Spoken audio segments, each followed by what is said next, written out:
Hi, welcome to the series called What Matters, guys. I cover or make a video log covering the latest developments, news snippets, interesting fun, politics, anything that's happening.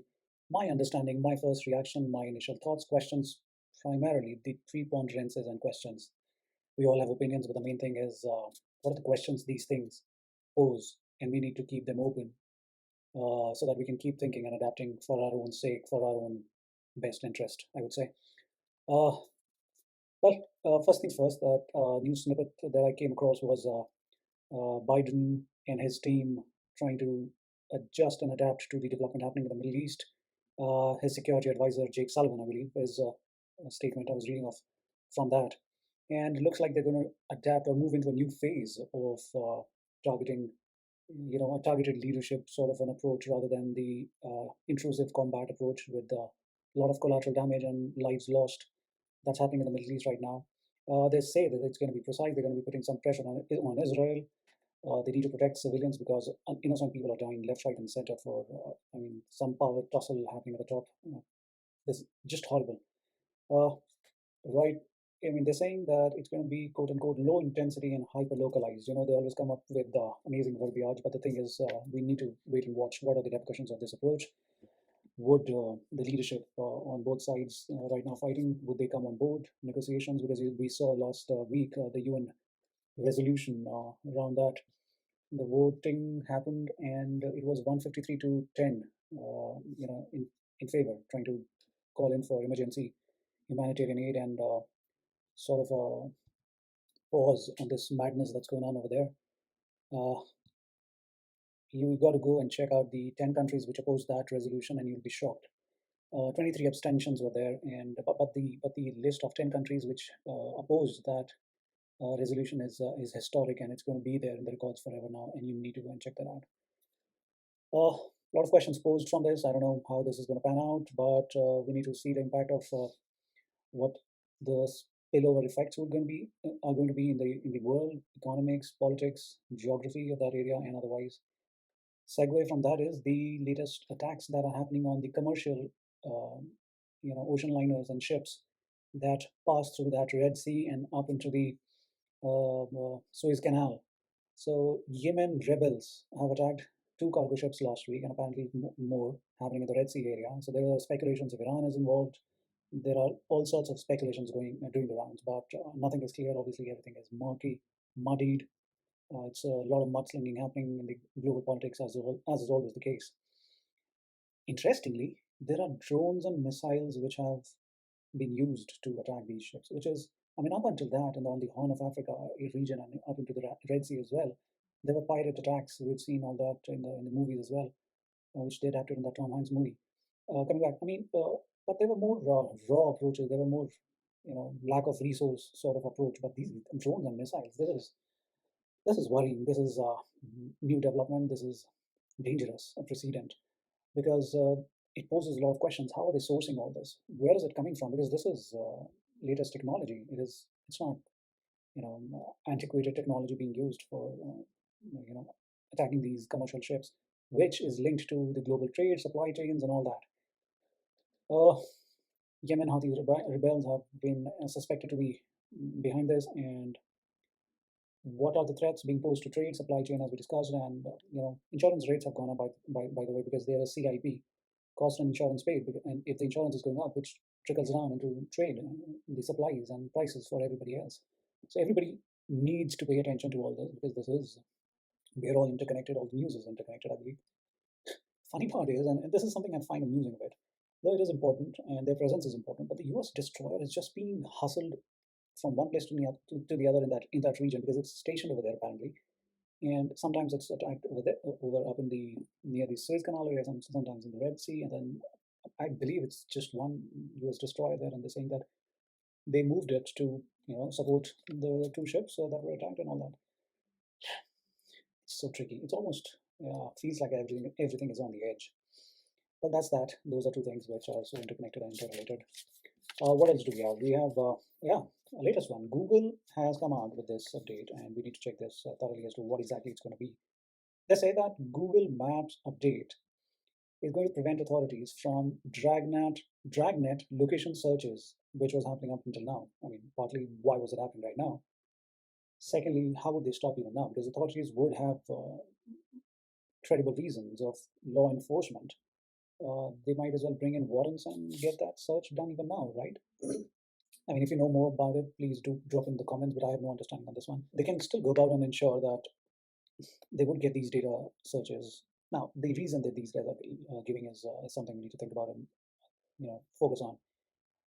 There used to be something called geofence warrants, which the FBI would use and get the data on location of criminals. Uh, how realistic is it going to be? Is my question. Is it possible to withhold data from the law enforcement agencies and authorities? I don't know. Drop in the comments, please, please. If you know this, it'll be very helpful for me to understand this part. Now, they're saying that they're bringing this because authorities have been wrongfully using the data, dragnet search, location search histories, and all that for targeted, uh, you know, focus on protesters in certain protests and people who are reaching out to abortion clinics and their visits. And this could be misused in certain jurisdictions, in certain states we know who are pro or against and all that. With that sort of a reasoning, they're bringing this. Now, what they're saying is that data would be stored on locally on the device of the user itself and not in the cloud infrastructure of Google. That's the latest that I was able to find out where my meter got stuck, and I was trying to understand this better. But I still doubt that this could be done. I still have my apprehensions that Google will be able to withhold information from the authorities, and I'm kind of on the edge because both sides are right. If there is a misuse of data search location histories, then it should not be there. But in the cases where they need to. So that's that. So a lot of questions on that which are unanswered and which would remain open-ended till we find more development on that front and get more clarity. What else? Another development which happened in the EU, Europe, was a coordinated or very synchronized arrest of terror suspects in Denmark, Netherlands, and Germany, which was amazing because uh, they, like in different geographies, they've been able to nab these people who are suspected to create some nuisance and damage. And I think there was a commendable synchronized uh, utilization of intelligence and bringing these, nabbing these suspects. In the same backdrop, or a little different, is I'm not sure if somebody got the hang of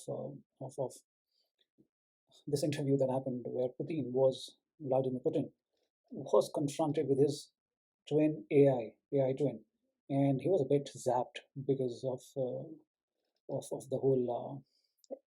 It did not look like it was scripted, so he looked as if he was zapped by the apparent authenticity of the AI twin up on the screen, which almost looked like him and talking like him and sounded like him, though he, in his own signature calm, composed style, brushed it off, saying that he's never had a body double, he's never had any doppelganger roaming around. He's the only one and only one, apparently. But you could see the concern on his face. It was lit.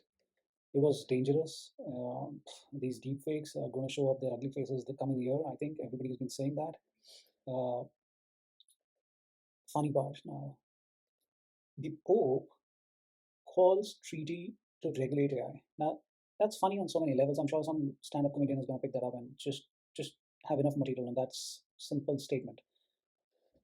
The seat of church is asking for uh, legislative for bodies, uh, I mean, which is another seat of power, to regulate another seat of power, which is science. In a way, they acknowledge the importance and criticality of science first and foremost. Secondly, the fact that Pope is calling from his position of an overview on the developments that happen all around the world, because he's been in a position of a lot of information. He calls for a treaty to regulate AI. This just opens a lot of questions. What do these leaders know? I mean, even going back to what happened a couple of months back with this Chuck Schumer's inaugural conference with the business leaders in US on AI. What's going on? We common people need to understand what's going on. We need to be aware, prepared. Do we need to update our skills to go about with our new jobs? Do we need to hedge our risks in our current jobs? Do we need to hedge our risks in terms of our personal finance, assets, management? What is it? It's just such a blind game. These nuggets keep coming on and off, not from non-serious level people. They're like serious level position holding personalities, and they would just obviously they cannot just out in the open say something that would throw law and order situation in a disarray. People just go mad, turn against. With that would be bad. So they're very subtle in their sentences, but there's something which is happening imminent. There have been books written, the whole singularity coming and whatnot. I mean, let's not far fetch it, but on a realistic level, a pope saying it, a president saying it, business leaders saying it, Sam Altman episode in OpenAI, Elon Musk saying it, Google's Bard, Microsoft. Just so many questions. I don't even know where to begin and what's the world is thinking. And the biggest problem, all right, the biggest problem, the question is whom to trust, what source of information to trust, because there's so many alternate theories, alternate opinions, and they're quite opposing as well. So the moment you open and try and search something online, you would get lost in the sea of information on AI right now that I don't know about you, but I don't think I have gray matter enough to be able to figure out right now as to what is believable, how much is believable. Is it just another fad? Is it just another dot-com bubble? What is it? I mean, I think because as of now, those neural generative models don't seem to be anywhere remotely close to what humans can do. Yes, they can read through a lot of data, but wouldn't that just help us? That's just augmented intelligence, not firstly artificial, yes, augmented, yes, but replacing human intelligence and putting people out of jobs, it's just a little far fetched. What are you going to do? Yes, you might just take away a few jobs, and uh, that's always been the case, hasn't it? We always had to upgrade. I remember, I mean, people had to who were amazing typists had to upgrade when Microsoft Word came up or my PCs came up. They all upgraded. Everybody has to upgrade. I'm sure the people pulling the carts and horses had to upgrade to cars. But is it just, or is there something which is happening on the defense front which is so open to possibilities, especially on robots that could be sent to warfare, that it can just turn the tables? Is that what is happening now? Anyway, that is that.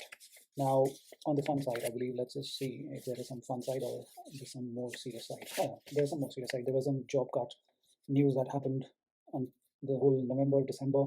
Straight Street, 1,500 employees were supposed to be laid off, and Cruise, which is a driverless car, 900.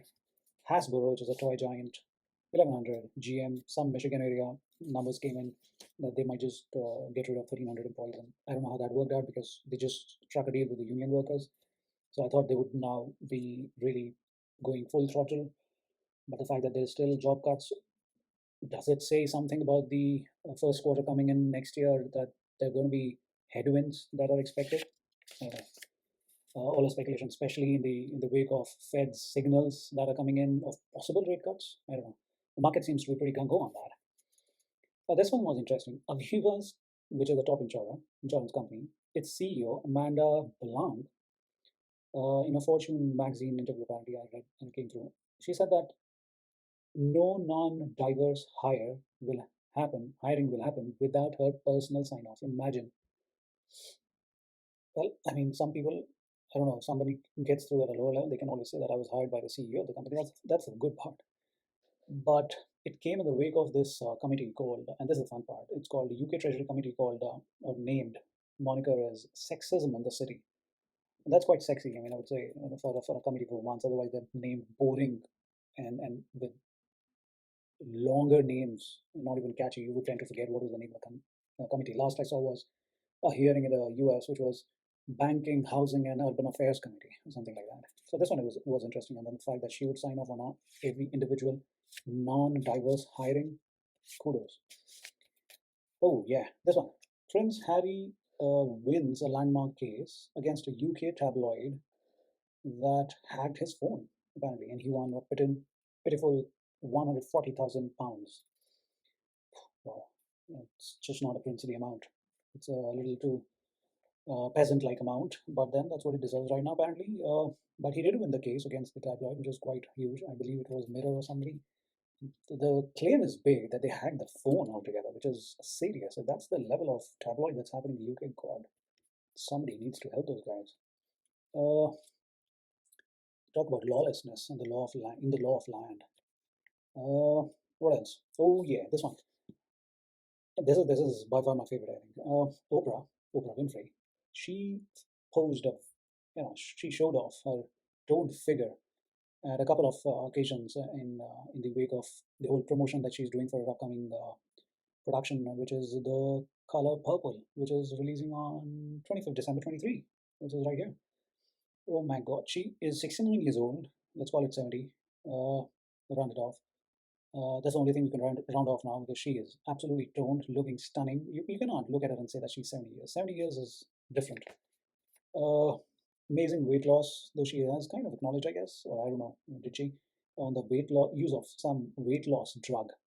I'm not sure if she's promoting it, but that's what it looks like to be the case. But stunning. She was in purple, I remember, and my God, uh, 69 years old. I don't think that's the age. They're talking about something else in that.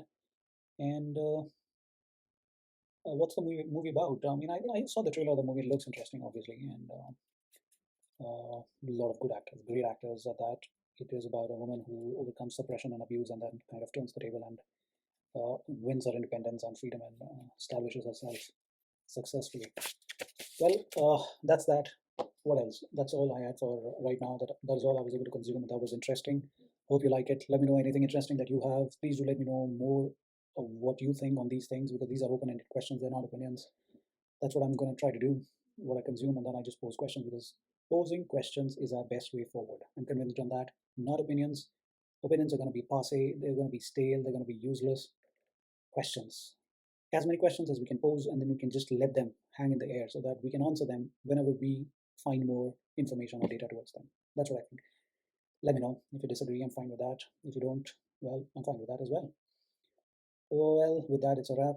This is a series called, which I am trying to call What Matters, what really matters among the development, from the developments that happen all around us.